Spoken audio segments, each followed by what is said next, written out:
Tal como lo dijo Noticias 1 en el momento de conocer que los ejecutivos de Chiquita estaban siendo juzgados a puerta cerrada en Medellín, su caso camina hacia la prescripción. La molestia por nuestro cubrimiento se hizo evidente en la audiencia. Doctor, ¿por qué tan poquitos? Esta pregunta iba dirigida al abogado Juan David Riveros, defensa de Víctor Enríquez, quien llegó solo con 2 testigos al juicio contra los 10 empresarios bananeros involucrados con Chiquita Brands en la financiación a las autodefensas de la Casa Castaño entre 1997 y 2003. Que se debe reevaluar el número de horas que se están destinando para finalizar la audiencia pública, ya que de continuar con la misma dinámica es posible que no se alcance a tomar la decisión definitiva antes de consolidarse el fenómeno de la prescripción de la acción penal. La prescripción está cada vez más cerca, lo que motivó un reproche de la jueza a las partes y un llamado para que en marzo terminen los alegatos. Que ustedes han tenido casi 2 años para prepararse en estas citaciones. Yo entiendo que puede ser complejo, pero el tiempo que les he otorgado en aras de la garantía del derecho a la defensa ha sido, creo yo, suficiente. El abogado Jaime Lombana aclaró a la juez que no tiene el don de la ubicuidad, pues tiene audiencias en el caso UNGRD y del expresidente Álvaro Uribe. Este tipo de solicitudes lo que le dan es comidilla a una serie de personas que no pertenecen a nuestro escenario judicial, a generar especulaciones incluso en contra de la propia administración de justicia de manera injusta. Rivero señaló que los abogados quieren finalizar el proceso, pues de lo contrario se afectan las garantías de sus clientes, y responsabilizó a la Fiscalía de las demoras. Es que este proceso lo inició la Fiscalía en el año 2008 y estuvo en manos de la Fiscalía pues por lo menos hasta el año como el 2019. La fiscal, por su parte, aclaró que solicitó en 3 oportunidades requerir a los testigos por parte del despacho, pero no se le escuchó. La fiscalía no se demoró 6 meses las audiencias. La defensa y el despacho insistieron en su molestia por las acciones que tuvo que emprender Noticias 1 para tener acceso a las audiencias, que de lo contrario mantendrían este como un juicio a puerta cerrada. Pues se trató de una sentencia tipo, es decir, aplicable en términos generales a un colectivo de reclamantes. Si extrapolamos los 32.8 millones de dólares de la sentencia para las 14 víctimas estudiadas al resto de las víctimas, tendríamos una cifra incluso superior al capital social de esa multinacional. Ignacio. María Fernanda, miremos esas cifras. La sentencia del juez Marra es aplicable a las víctimas del bloque bananero, Elmer Cárdenas y norte de las autodefensas que no hayan sido reparadas en Colombia. Así tenemos unas 22.899. A la que habría que restarle las que han sido reparadas en Urabá, que si se cumple el promedio nacional sería el 20%. Nos quedarían unas 18.000 víctimas. Mafe, y como la sentencia norteamericana es de 32.8 millones de dólares aplicable para 14 víctimas, tendríamos un promedio de 2.3 millones por víctima. O sea que Chiquita le estaría debiendo a las víctimas de Urabá unos 42.000 millones de dólares. Esto equivale a casi la mitad del valor EBITDA de los activos de toda la empresa, que es de 100.000 millones de dólares. Comencemos entonces por mirar cómo arranca Chiquita el año con su reparación a las víctimas de Urabá.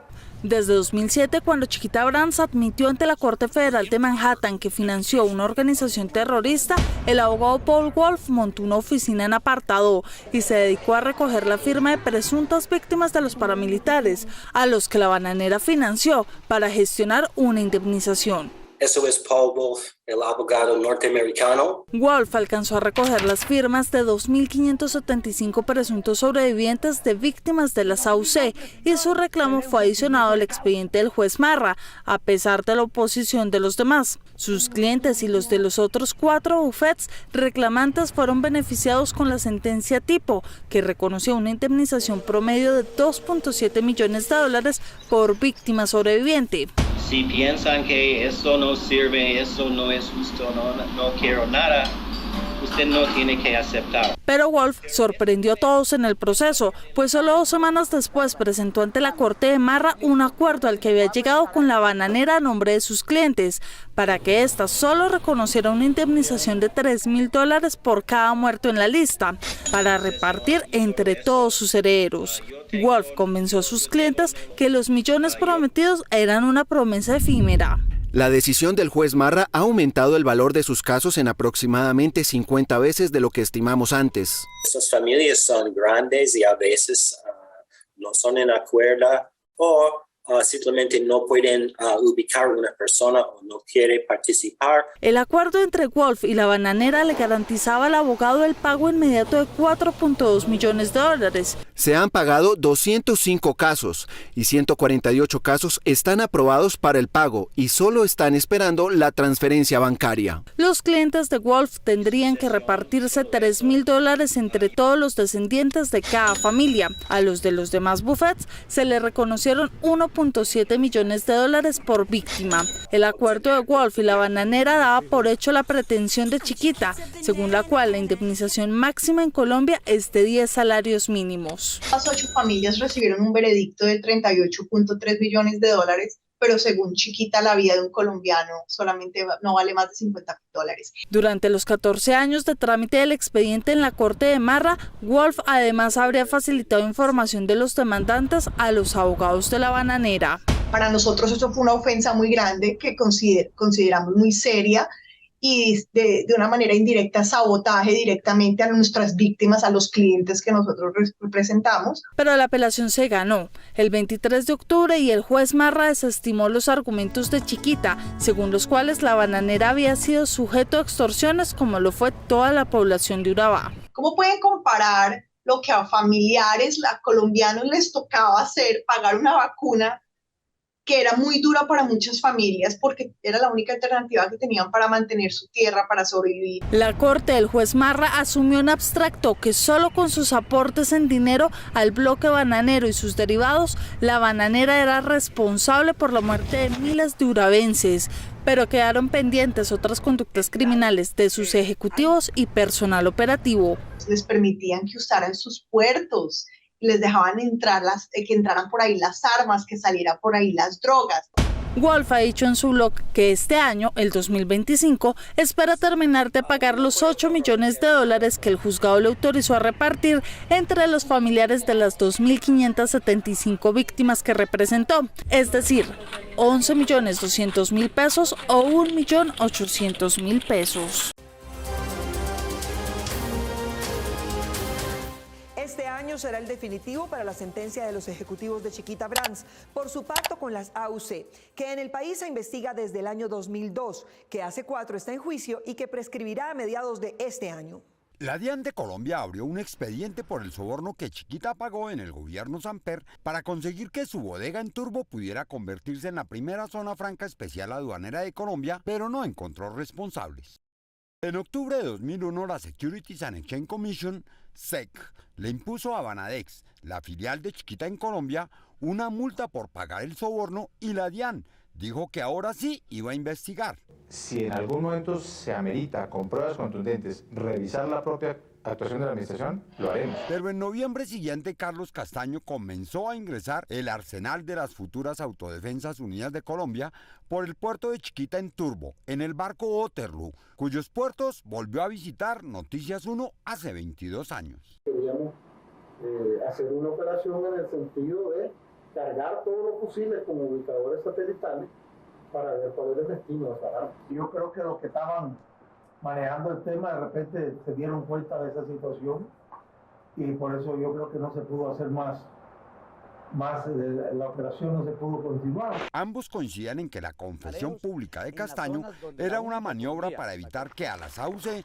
le llegaran las armas con GPS de la CIA, y por ellos convocaron junto con Guatemala y Estados Unidos una investigación de la OEA, que ni siquiera mencionó al general colombiano que hizo la maniobra ni a la bananera dueña del puerto de Turbo, donde se desembarcaron las armas. Aunque para las autoridades de Nicaragua y Panamá era claro que Chiquita había sido consciente de su embarque de armas, tanto la OEA como la Fiscalía colombiana declararon a los ejecutivos exentos de culpa en el caso Waterloo. Pero en el juicio a sus ejecutivos aparecieron constancias de que este no fue el único embarque de armas que descargó las AUC en ese puerto. También por un tema de un armamento que entró la organización y yo era la persona, un señor Humberto Agredo y yo éramos las personas encargadas o designadas por parte de Carlos Castaño para manejar ese tema. Entonces ellos eran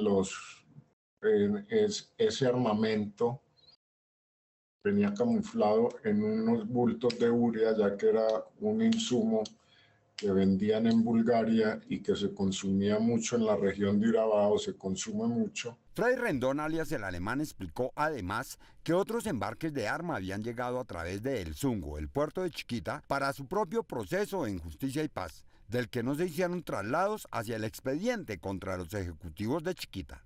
Sobre la manera como se finiquitó la estrategia, Freddy Rendón Herrera, alias el alemán, indicó que les correspondió cancelar a los funcionarios de la DIAN encargados de realizar la inspección a los contenedores 150 millones de pesos, y ello dio génesis al adelantamiento de una investigación penal en contra de dichos servidores públicos. Pero de los 3.500 fusiles AK-47 más los contrabandeados en bultos de urea, sobrarían por lo menos 3.000, asignándole uno a cada combatiente que tuvo ese grupo. El resto fue distribuido en todo el país, como más tarde, en mayo de este año, dijo Daniel Antonio Úsua, más conocido como Otto, quien asumió el mando del Clan del Golfo tras el final de la Casa Castaño.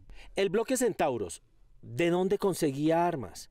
Usted respondió, las armas pues la mayor parte vino de Urabá, pero aquí en Bogotá también compraban, pues ya las compraban, le bajaban armas a uno allá abajo al llano, municiones de aquí de Bogotá. Es decir, que hay evidencias judiciales de que las armas que fueron descargadas en el puerto de Chiquita fueron utilizadas en zonas tan distantes como la masacre de Mapiripán.